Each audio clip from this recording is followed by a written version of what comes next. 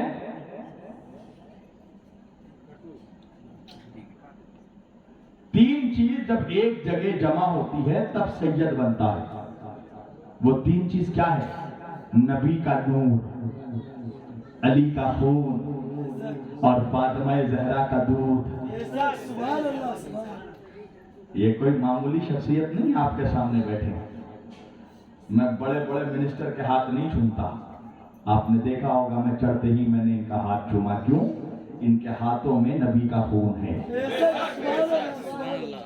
ان کے رگوں میں آج وہی خون دوڑ رہا ہے جو خون مصطفیٰ کے رگوں میں دوڑتا ہے۔ اب بعد میں کوئی حرام خور نہیں بول دے کہ 1400 سال کے بعد نبی کا بلڈ گروپ چینج ہو گیا۔ بلڈ گروپ تیرا چینج ہوگا منحوس، نبی کا علی کا بلڈ گروپ چینج نہیں ہوتا۔ جو خون نبی کے رگوں میں ہے وہ خون آج نبی کی اولادوں کے رگوں میں ہے۔ اللہم صلی علی محمد وعلی آل محمد، یہ درود پڑھ رہا ہے نا نماز میں، اللہ درود و سلام ہو، رحمتیں ہوں محمد صلی اللہ علیہ وآلہ وسلم پر اور ان کی اولادوں پر۔ کیسے؟ کما صلیت علی ابراہیم وعلی آل ابراہیم انک حمید مجید، جیسے تو نے رحمتیں نازل فرمائی، جیسے تو نے درود و سلام بھیجا ابراہیم علیہ السلام پر اور ان کی اولادوں پر۔ اللہم بارک علی محمد وعلی آل محمد، اے اللہ برکتیں نازل ہوں محمد صلی اللہ علیہ وآلہ وسلم پر اور ان کی اولاد پر۔ کیسے؟ کما بارکت علی ابراہیم وعلی آل ابراہیم انک حمید مجید، جیسے تو نے برکتیں نازل فرمائی ابراہیم علیہ السلام پر اور ان کی اولادوں پر۔ تو جب مولوی یہ درود پڑھے نا تو اس کا گلا پکڑ کر پوچھنا کہ یہ تو نماز میں پڑھ رہا ہے اللہ درود و سلام بھیج ابراہیم اور ان کی اولاد پر، تو مولوی سے پوچھنا اللہ جس ابراہیم کی اولاد پر درود بھیج رہا ہے اس ابراہیم کی اولاد میں ابو طالب ہے کہ نہیں؟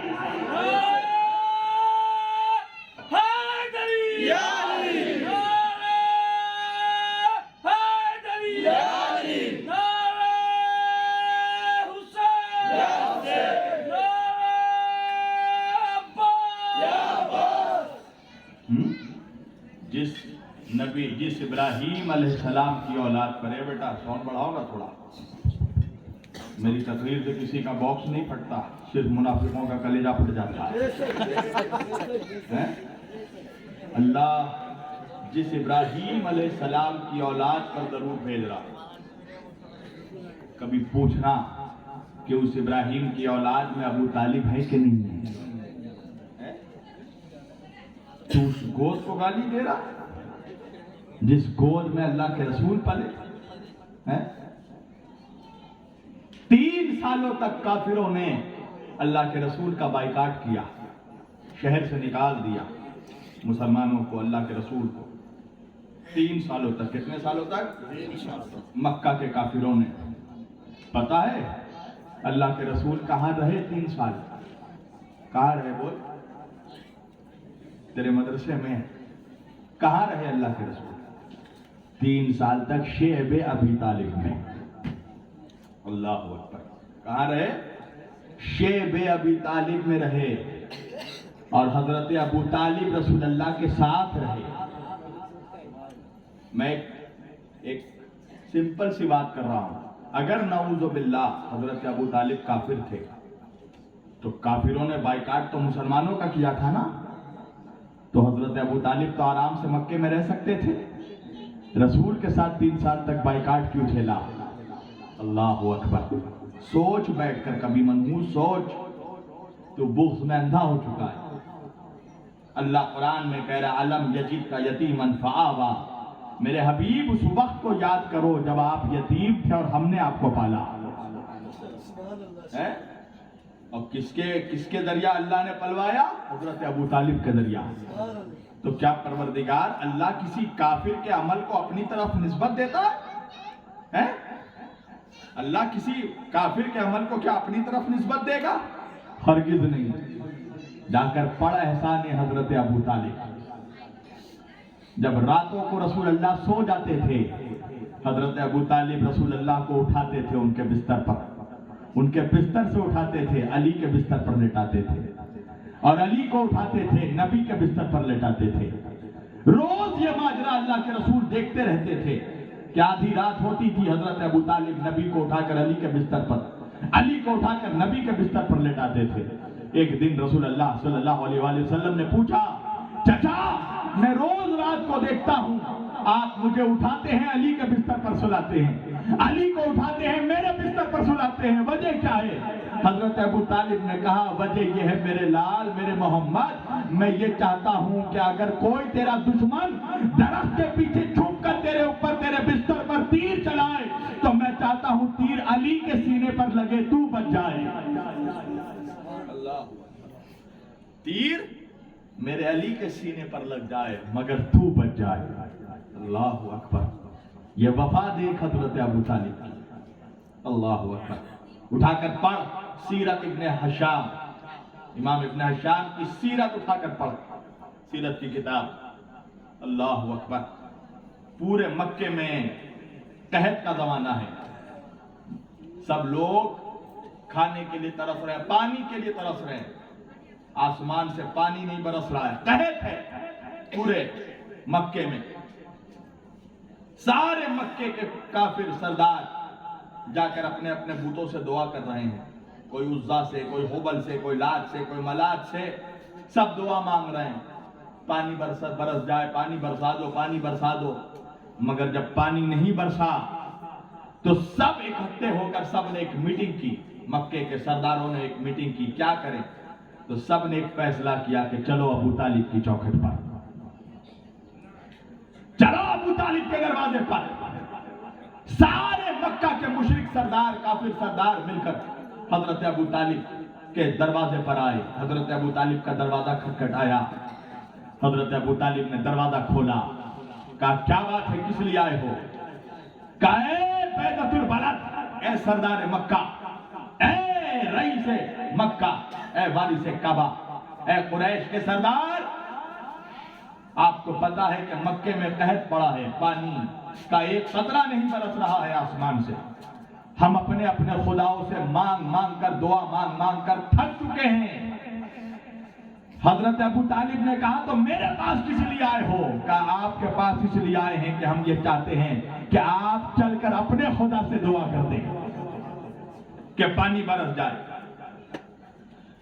میں تو ان مکے کے کافروں کے عقیدوں کے اوپر ان ملاؤں کا عقیدہ قربان کر دوں گا۔ آپ کہیں گے وہ کیسے؟ وہ کافر تھے مگر جانتے تھے طالب کا خدا اور ہے. وہ مشرک ہو کر بھی جانتے تھے کہ ہم جس خدا کی پوجا کرتے ہیں وہ خدا اور ہے، اور ابو طالب جس خدا کی پرستش کرتا ہے وہ خدا اور ہے. کہ آپ چل کر اپنے خدا سے دعا کریں. امام ابن ہشام لکھتے ہیں اپنی سیرت میں کہ حضرت ابو طالب نے کہا ٹھہرو میں آتا ہوں. کمرے کے اندر گئے اور اکیلے نہیں آئے. تاریخ نے لکھا کہ ابھی تقریباً 3 مہینے کے تھے رسول اللہ کو اپنے گود میں لے کر نکلے. نبوت کے سورج کو اپنے گود میں لیا. زمانے نے دیکھا کہ نبی کو لے کر حضرت ابو طالب نکلے اور نکل کر خانہ کعبہ پہنچے اور کعبے کے غلاف میں جا کر رسول اللہ کو مس کر دیا اور مس کر کے اللہ سے دعا کی. اور وہ دعا کے کلمات آج بھی دیوان ابو طالب میں موجود ہیں. حضرت ابو طالب نے کعبے کی طرف دیوار پر کعبے کے غلاف سے رسول اللہ کو مس کر کے اللہ سے یہ دعا کی وَبْيَضْ خَيُّسْتُسْكَ الْغَمَامُ مُبِوَجْهِهِ فِي مَالُ الْيَتَامِ فِي مَالُ الْيَتَامَ عِصْمَةٌ لِلْعَالَمِينَ. اے پروردگار تجھے اس روشن چہرے والوں کا واسطہ، اس روشن چہرے والے محمد کا واسطہ جس کے چہرے کے نور کی برکت سے آسمانوں سے پانی برستا ہے. تاریخ نے لکھا ادھر حضرت ابو طالب نے دعا کی، ادھر آسمان سے بارش برسنا شروع ہو گیا. اب میں مولوی سے کہوں گا مولوی 2 میں سے ایک بات کر، یا تو آج کے بعد پانی پینا چھوڑ دے یا ابو طالب کو کافر کہنا چھوڑ دے.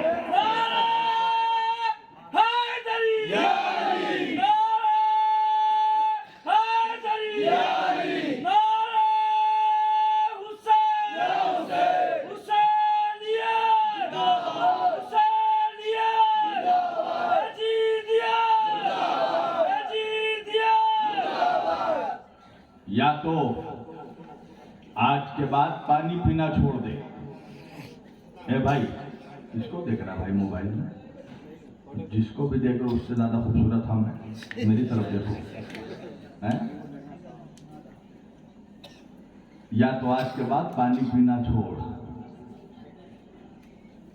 یا ابو طالب کو کافر کہنا چھوڑ، یا تو اس کعبے کی طرف رخ کر کے نماز پڑھنا چھوڑ. اس لیے کہ اس کعبے کے اندر تیرا بیٹا نہیں ابو طالب کا بیٹا آیا ہے. اللہ اکبر. اس کعبے کے اندر ابو طالب کا بیٹا پیدا ہوا. اچھا یہ بتائیے آپ نے آج کے سوسائٹی میں مجھے یہ بات بتائیے، مسلمان اتنے فرقوں میں بڑھ گیا ہے نا، مسلکوں میں بڑھ گیا. سنی کا نکاح کوئی شیعہ پڑھتا ہے؟ نہیں نا. کوئی شیعہ کا نکاح کوئی سنی پڑھتا ہے؟ نہیں. بریلوی کا نکاح کوئی دیوبندی پڑھتا ہے؟ نہیں. دیوبندی کا نکاح بریلوی پڑھتا ہے؟ نہیں. حنفی کا نکاح حنبلی پڑھتا ہے؟ نہیں. حنبلی کا نکاح شافعی پڑھتا ہے؟ نہیں. شافعی کا نکاح مالکی پڑھتا ہے؟ نہیں. کیوں؟ ایک مسلک والا دوسرے مسلک کے والے کا نکاح نہیں پڑھتا. وجہ کیا ہے؟ وجہ یہ ہے کہ جو دولہا ہو اور جو قاضی ہو دونوں کا مسلک ایک ہونا چاہیے. نکاح کے لیے شرط ہے کہ دولہے کا اور قاضی کا عقیدہ ایک ہونا چاہیے. تو پوچھ مولوی سے آ کر جناب خدیجہ کا نکاح دے، اگر دولہا مصطفیٰ ہے تو قاضی ابو طالب ہے. دیکھ آ کر نکاح کون ہے؟ اچھا آپ بہت سے ایسے نکاح میں گئے ہوں گے، سب گئے ہیں نکاح میں؟ سب کا نکاح نہیں ہوا لگ رہا. کچھ نوجوان ہیں یہاں پر جس کا بھی نکاح نہیں ہوا. اچھا جس کا نکاح نہیں ہوا ہے کبھی نکاح ہوتے دیکھا تو ہے آپ نے؟ دیکھا تو ہوگا. نکاح میں ایک رواج بہت پرانا ہے، آپ نے دیکھا ہوگا. جب بھی کسی کی شادی ہوتی ہے نکاح ہوتا ہے تو پہلے قاضی صاحب آتے ہیں ہے نا، اور آنے کے بعد دولہے میاں کا صحرا اٹھاتے ہیں اور اٹھا کر کہتے ہیں دولہے راجا میری جان ذرا کلمہ پڑھ کے سنا، ہے نا. پہلے دولہے سے کلمہ پڑھواتے ہیں خطبہ پڑھنے سے پہلے. میں نے پوچھا قاضی صاحب سے یہ دولہے سے کلمہ کیوں پڑھا رہے ہیں؟ کہا نکاح پڑھنے سے پہلے چیک کر رہے ہیں دولہا مسلمان ہے کہ نہیں. ہیں؟ تو بھائی آپ نے ایسا ہزاروں نکاح دیکھا ہوگا نا کہ قاضی نے آ کے دولہے سے اس کا کلمہ پوچھا ہو. کبھی آپ نے کوئی ایسا نکاح دیکھا کہ دولہے نے قاضی سے پوچھا ہو کہ پہلے تو کلمہ پڑھ کے سنا؟ نہیں نا بھائی. کوئی دولہا اپنے قاضی سے نہیں کہتا کہ تو کلمہ پڑھ کر سنا. عجیب ہے مولوی, تو اپنے قاضی سے کلمہ نہیں پوچھتا اور مصطفیٰ کے قاضی کا کلمہ پوچھ رہا ہے. جو مصطفیٰ کا قاضی ہے, جو رسول دو جہاں کا قاضی, اللہ اکبر, جس نے رسول اللہ کا نکاح پڑھا. اب دیکھ تاریخ اٹھا کر کہ اللہ کے رسول کے کم از کم 12 نکاح ملتے ہیں تاریخ میں. کتنے نکاح؟ مگر معلوم ہے معجزہ کیا ہے؟ جو نکاح حضرت ابو طالب نے پڑھا ہے, نسل رسول اسی نکاح سے چلی ہے. اے بابو چلے جا بابو, کوئی گھر میں انتظار کر رہی ہے بہت. یہ تو پھر میری طرف دیکھ میرے بھائی, مجھے ایسی تقریر کا پسند نہیں ہے. ہاں رکھ دو موبائل, واٹس ایپ بعد میں کرنا. ہاں میری طرف دیکھو میری جان, میں جہاں ہوں. توجہ نہیں, آج کل ہو رہا ہے, عورت کو بے چین کر دے رہی ہے. ہر منٹ میں میسج کر کے پوچھے گی ابھی کہاں ہے, گاڑی کہاں پہنچی, کھانا کھائے کہ نہیں, چائے پیے کہ نہیں. تو بیچارہ ہو سکتا ہے جوان پریشان ہو گیا, اس کو بتا دیں جلسے میں ہے. عجیب و غریب بات ہے, جو نکاح حضرت ابو طالب نے پڑھا ہے, نسل مصطفیٰ اسی نکاح سے چلی ہے, جناب خدیجہ سے. اللہ اکبر, کیا کہنے حضرت ابو طالب کے خطبے کے برکات دیکھیے کہ جو خطبہ حضرت ابو طالب نے پڑھا, حضور کی اولاد اسی نکاح سے چلی ہے, اسی نسل سے چلی ہے. اور آپ کو ایسے بہت سے منحوس ملیں گے آپ کو دنیا میں. حضرت ابو طالب کو تو کافر کہہ رہے ہیں, مگر اجمیر میں جا کر کہیں گے یا خواجہ میرا مہاراجہ. ابو طالب کو کافر کہے گا مگر ہر مہینہ 11ویں شریف منا رہا ہے. حضرت ابو طالب کو کافر کہہ رہا ہے, خواجہ کی چھٹی منا رہا ہے, وارث پاک کے مزار میں جا رہا. ہو سکتا ہے ایسے بھی منحوس ملے. تو ان منحوسوں سے کہنا کہ اگر ابو طالب سے دشمنی ہے نا تو اجمیر جانا چھوڑ دے, بغداد جانا چھوڑ دے, دیوا جانا چھوڑ دے. اس لیے کہ یہ جتنے سادات ہیں نا, جتنے اولاد, جتنے سید ہیں, سادات ہیں, مولا علی سے لے کر امام حسن ابن علی تک, حسن ابن علی سے لے کر امام حسین تک, امام حسین سے لے کر امام زین العابدین تک, امام زین العابدین سے لے کر امام محمد باقر تک, امام محمد باقر سے لے کر امام جعفر صادق تک, امام جعفر صادق سے لے کر امام موسیٰ کاظم تک, امام موسیٰ کاظم سے لے کر امام علی رضا تک, امام علی رضا سے لے کر امام محمد تقی تک, امام محمد تقی سے لے کر امام علی نقی تک, امام علی نقی سے لے کر امام حسن عسکری تک, امام حسن عسکری سے لے کر امام مہدی علیہ السلام تک, امام مہدی علیہ السلام سے لے کر غوث پاک تک, غوث پاک سے لے کر غریب نواز تک, غریب نواز سے لے کر مخدوم خجوجہ تک, مخدوم سمنہ سے لے کر وارث پاک تک. ارے مولا علی سے لے کر حسن ابن علی سے لے کر وارث علی تک, یہ جتنے سید ہیں نا, ان سبوں کے نانا اگر مصطفیٰ ہے تو دادا ابو طالب ہے. اگر نانا مصطفیٰ ہیں تو دادا ابو طالب ہیں. تو اجمیر جانا تو یہ سوچ کر جانا کہ ابو طالب کے پوتے کی چوکھٹ پر آیا ہے. بغداد جانا تو یہ سوچ کر جانا کہ ابو طالب کے پوتے کی چوکھٹ پر آیا ہے. دیوا جانا تو یہ سوچ کر جانا کہ ابو طالب کے پوتے کی چوکھٹ پر آیا ہے. اور نسل تو دادا سے چلتی ہے. استغفر اللہ, نعوذ باللہ. تو ثابت کیا کرنا چاہتا ہے کہ یہ سادات کیا کافر کی اولاد ہے؟ یہ بغض تو اصل میں تیرا ہے, کافر کی اولاد تو تو ہے بے.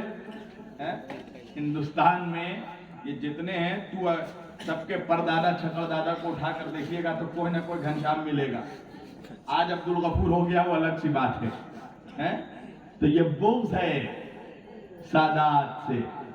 کیوں؟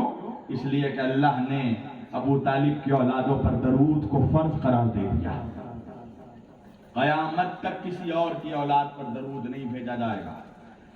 روز قیامت تک حضرت ابو طالب کی اولادوں پر درود بھیجا جائے گا. ہر بچہ جو نسل مصطفیٰ میں پیدا ہوا ہے, قیامت تک اس پر درود بھیجنا واجب ہے. آج کل بیکار ہے نا مولوی، نماز نہیں پڑھے گا سید تو کیا ہوگا؟ اچھا یہ بتائیے، جب آپ نماز میں درود پڑھتے ہیں اللہم صلی علی محمد وعلی آل محمد، تو سیدوں پر درود پڑھتے ہیں نا؟ تو یہ کہہ کر درود پڑھتے ہیں جو بے نمازی سید ہے اس کو چھوڑ کر، بولو، جو سید روزہ نہیں رکھتا ہے اس کو چھوڑ کر درود بھیج، جو سید نے حج نہیں کیا اس کو چھوڑ کر نہیں۔ نماز میں چاہے نمازی ہو یا بے نمازی ہو، نسل مصطفیٰ میں ہے تو اس پہ درود بھیجنا پڑے گا۔ اس لیے کہ سادات کا معیار تقوی کی وجہ سے نہیں ہے، خون مصطفیٰ کی وجہ سے ہے، خون مرتضیٰ کی وجہ سے ہے، نسبت مصطفیٰ کی وجہ سے۔ تو یہ سادات، یہ سارے اولادیں کون ہیں؟ اگر ان کے نانا مصطفیٰ ہیں تو دادا حضرت ابو طالب ہیں۔ اللہ اکبر!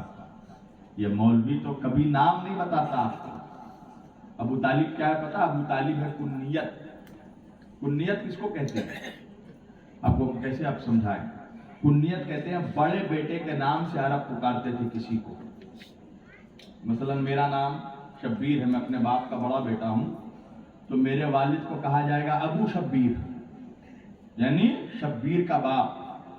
تو حضرت ابو طالب کو ابو طالب کیوں کہا جاتا تھا؟ اس لیے کہ حضرت ابو طالب کے 4 بیٹے تھے، طالب، جعفر، عقیل اور علی۔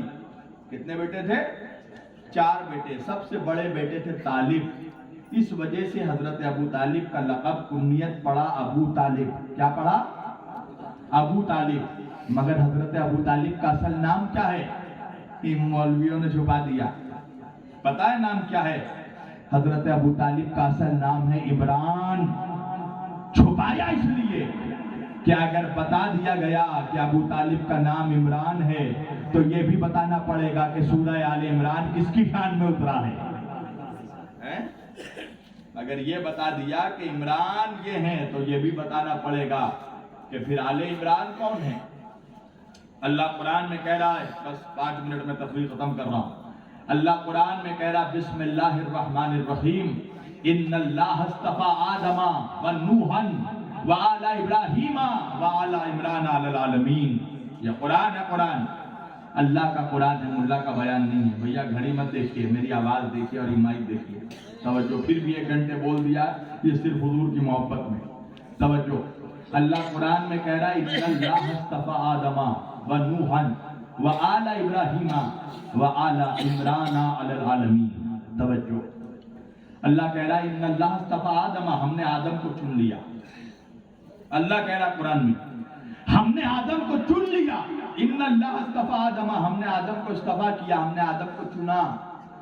آدم کے بعد ونوحا، پھر ہم نے نوح کو چن لیا۔ اور اس کے بعد اللہ کہہ رہا وآل ابراہیم، اس کے بعد ہم نے ابراہیم کی اولادوں کو چنا۔ وآل عمران، اور اس کے بعد ہم نے عمران کی اولادوں کو چنا، علی العالمین، سارے جہان کے لیے۔ اب غور کیجئے گا آیت پر۔ پہلا جملہ کیا ہے آیت کا؟ ان اللہ اصطفى آدم، اللہ کہہ رہا میں نے آدم کو چنا، آدم کی اولادوں کو نہیں۔ کس کو چنا؟ آدم کو، آدم کی اولادوں کو نہیں۔ اگر آدم کی اولادوں کو بولتا تو سارا مولوی گھس جاتا، نہیں، تو بولتا ہم سب چنائے ہیں۔ مگر اللہ کیا کہہ رہا؟ آدم کی اولادوں کو نہیں، ہم نے صرف آدم کو چنا، اونلی آدم۔ ونوحا، اور پھر ہم نے نوح کو چنا، نوح کی اولادوں کو نہیں۔ مگر آگے بڑھ کے اللہ کہہ رہا وآل ابراہیم، اور ہم نے ابراہیم کی اولادوں کو چنا، ابراہیم کو نہیں۔ توجہ، ابراہیم کی اولادوں کو چنا۔ وآل عمران، اور پھر ہم نے عمران کی اولادوں کو چنا، علی العالمین، سارے عالم کے لیے، سارے جہان کے لیے چنا ہے۔ کس کو چنا؟ ابراہیم کی اولاد کو اور عمران کی اولاد کو۔ تو یہ بتاؤ کہ جہان باقی ہے یا ختم ہو گیا؟ جہان، یہ عالم جس دنیا میں ہم لوگ، اللہ کہہ رہا پورے دنیا کے لیے، پورے پرتھوی کے لیے، پورے ونش کے لیے ہم نے چنا۔ تو یہ بتاؤ کہ یہ دنیا، یہ پرتھوی ختم ہو گئی یا ابھی باقی ہے؟ بولیے، ڈرنے کی کیا بات ہے، یہ ترقی تھوڑی ہے جو ابھی آپ لوگ زلزلے سے گزرے ہیں۔ بولیے نا، باقی ہے کہ نہیں ہے؟ ارے آپ سب چیئر میں بیٹھ کے تو باقی ہے نا بھائی، اگر باقی نہیں ہوتا تو جلسہ کہاں سے ہوتا؟ باقی ہے کہ نہیں ہے؟ تو جہان باقی ہے، تو اللہ کہہ رہا ہے کہ ہم نے عمران کی اولاد کو سارے جہان کے لیے چنا۔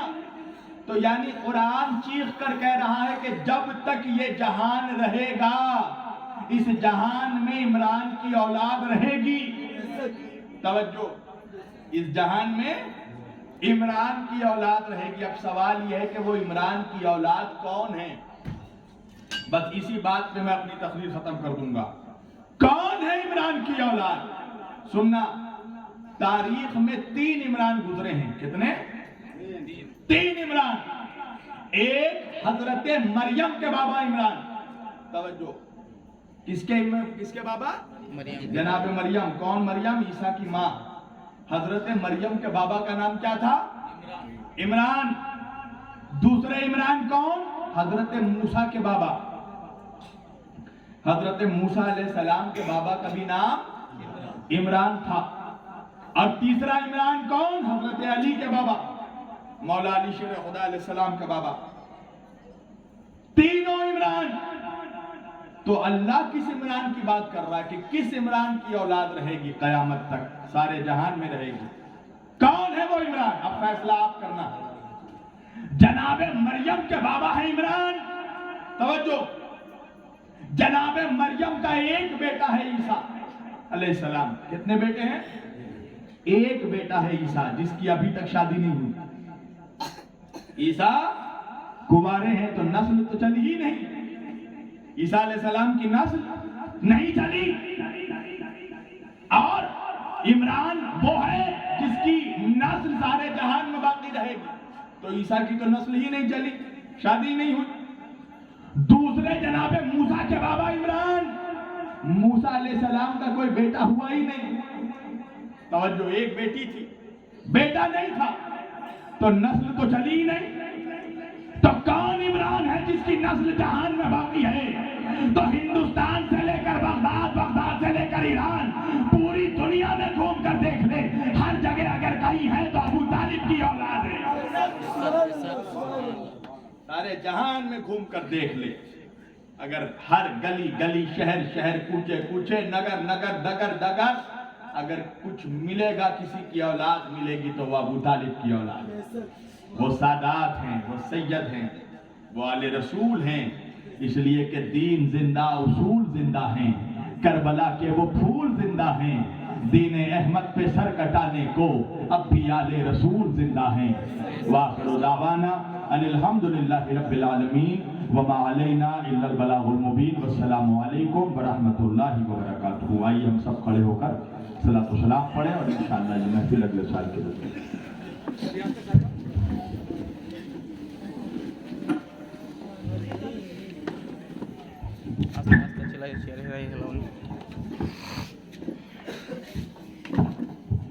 یا نبی سلام علیکہ، یا رسول سلام علیکہ، یا حبیب سلام علیکہ، صلوات اللہ علیکہ۔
یا رسول اللہ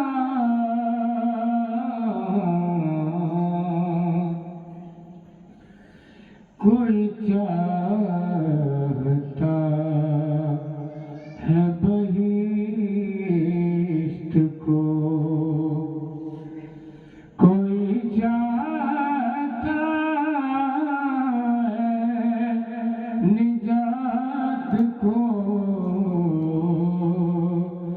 میں تجھی کو چاہوں خدا کرے میری سے دعا کا سلام لو یا نبی سلام علیکہ یا رسول سلام علیکہ یا حبیب سلام علیکہ صلوات اللہ علیکہ۔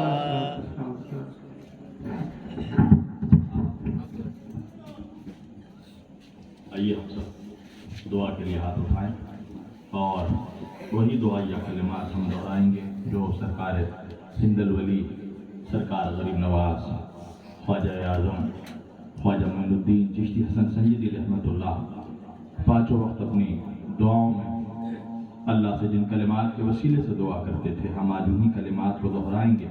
اللہ غریب نواز کے ان کلمات کے صدقے میں ہماری اس محفل کو، ہماری حاجتوں کو، ہماری دعاؤں کو قبول فرما لے۔ بسم اللہ الرحمن الرحیم۔ یا رب حق سید کونین مصطفیٰ کو شافع معاصی و کن بے عطا، یا رب حق شاہ نجف آکے آمدہ درشان او تبارکو یاسین و حل عطا، یا رب سوزو سینہ افغان فاطمہ، یا رب آہو نالے آن سرور النساء، یا رب حرمت دل صد پارے حسن آ پادشاہ جملے آفاق مجتبہ، یا رب حرمت جگر تشنہ لب حسین، یا رب حق خون شہیدان کربلا، یا رب حق عابد و باقر امام دین، یا رب حق جعفر و حموسی الرضا، یا رب حرمت تقی و عزت نقی، یا رب حق عسکری آن شاہ پیشوا، یا رب حق مہدی و ہادی کے ذات ہو مانند مصطفیٰ چو مولائے اتقیا، یا رب حق جملہ رسولان خبشتن، یا رب حق جملہ ارواح انبیاء، دارد معین امید در آدم ز لطف خود، دارد معین امید در آدم ز لطف خود، بخشی و رابا شاہ شہیدان کربلا۔ بسم اللہ الرحمن الرحیم۔ ان اللہ وملائکتہ یصلون علی النبی یا ایہا الذین آمنوا صلوا علیہ وسلموا تسلیما۔ اللہم صل علی سیدنا نبینا شفیعنا مولانا محمد بارک وسلم۔